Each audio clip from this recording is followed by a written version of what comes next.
माँ सिर्फ देना जानती हैं।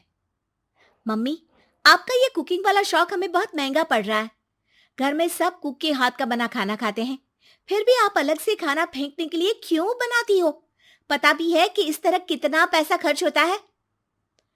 अरे पर बहू, मैं तो सब रोहित के पसंद का खाना बनाती हूँ।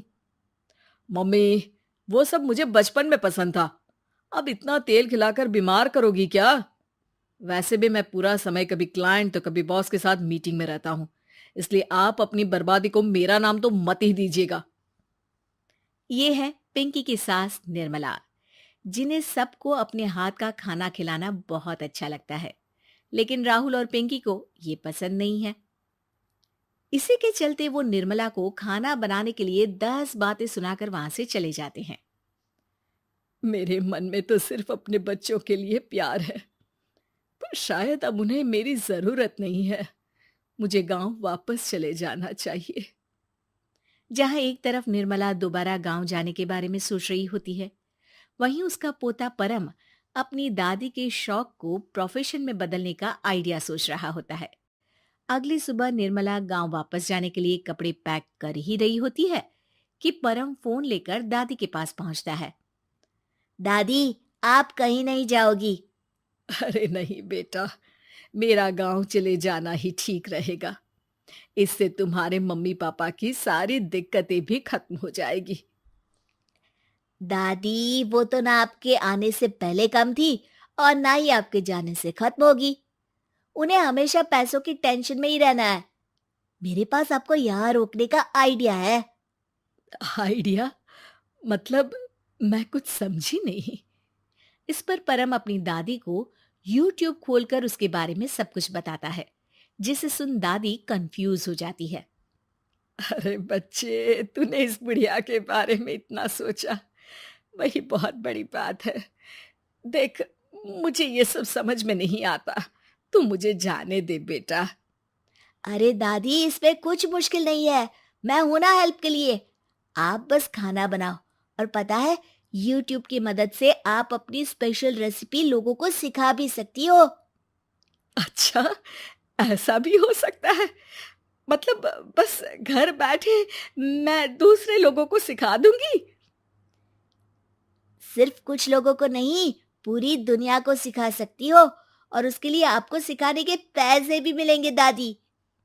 इस पर बहुत देर तक दादी को YouTube के बारे में समझाकर आखिर में परम उन्हें कन्विंस कर ही लेता है, जिसके बाद वो गांव जाने का प्लान कैंसिल कर YouTube चैनल शुरू कर देती हैं।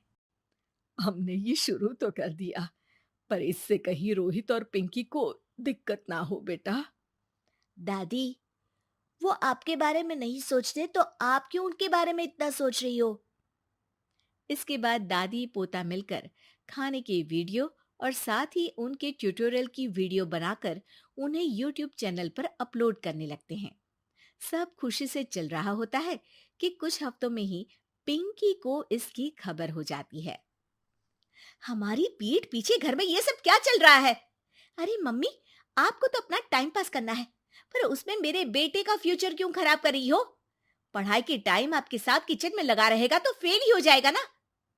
वैसे इस YouTube वाले के शौक के लिए आप जो फैंसी डिशेस बना रही हो, उसके पैसे कहाँ से आ रहे हैं? मम्मी, आपको हमेशा पैसों की चिंता ही क्यों लगी रहती है? और रही बात मेरी पढ़ाई की, तो आपसे ज्यादा दादी को उसकी चिंता है। इसीलिए मेरी पढ़ाई के बाद ही वो ये काम करती है। परम, अपनी मम्मी से बात करने का ये कौन सा तरीका है? और मम्मी ने पैसों के बारे में कुछ गलत तो नहीं पूछा? जब घर में हम दोनों कमाते हैं, तो ये पूछने का अधिकार तो है कि पैसे कहाँ इस्तेमाल हो रहा है। मम्मी का ये जानना जरूरी बनता है। पापा, आप अपनी मम्मी से कैसे बात करते हो, ये तो मैं देख ही रहा हूँ। तो आपके मुंह से ये बातें तो अच्छी नहीं लगती। और रही बात पैसों की, तो आप दोनों हर समय मुझसे दूर रहने की कंपेंसेशन में जो पॉकेट मनी देते हो ना, हम उसी से ये सब कर रहे हैं। इस पर परम अपनी दादी को लेकर वहां से चला जाता है, जिसके बाद पिंकी और रोहित YouTube चैनल बंद करवाने की बहुत कोशिश करते हैं, लेकिन परम ऐसा होने नहीं देता। इसी तरह महीने बीत जाते हैं। पर चैनल का कुछ खास ग्रोथ ना देखकर निर्मला निराश हो जाती है। हम इतनी मेहनत करते हैं, फिर भी आज तक मैं तेरा 1 रुपया भी वापस नहीं कर पाई।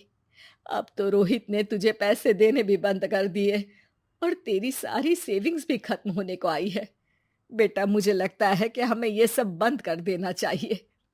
दादी, यूट्यूब चलने में मेहनत के साथ ढेर सारा सब्र भी लगता है।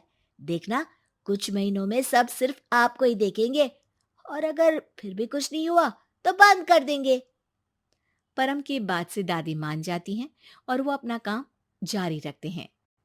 अगले ही महीने पूरी दुनिया में लॉकडाउन लग जाता है, जिसमें सब घर में तो बंद हो जाते हैं, लेकिन साथ ही पिंकी की जॉब चली जाती है और रोहित के ऑफिस में भी ज्यादा अच्छे हाल नहीं होते। लेकिन वहीं लॉकडाउन के असर में निर्मला के सब्सक्राइबर्स और व्यूज बढ़ने लगते हैं। देखा दादी, मैंने कहा था ना, एक दिन सब आपको ही देखेंगे। अब तो आप बस रोज एक वीडियो अपलोड करो और जादू देखो।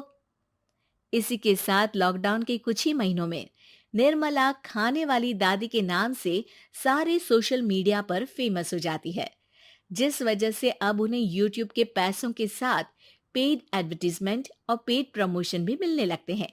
उन्हीं पैसों की मदद से निर्मला अब बेटे बहू की नौकरी ना होने पर घर का खर्चा भी चलाने लगती हैं, जिसे देख रोहित और पिंकी को भी अपनी गलती का एहसास होता है और वो सब मिलकर निर्मला को सपोर्ट करने लगते हैं।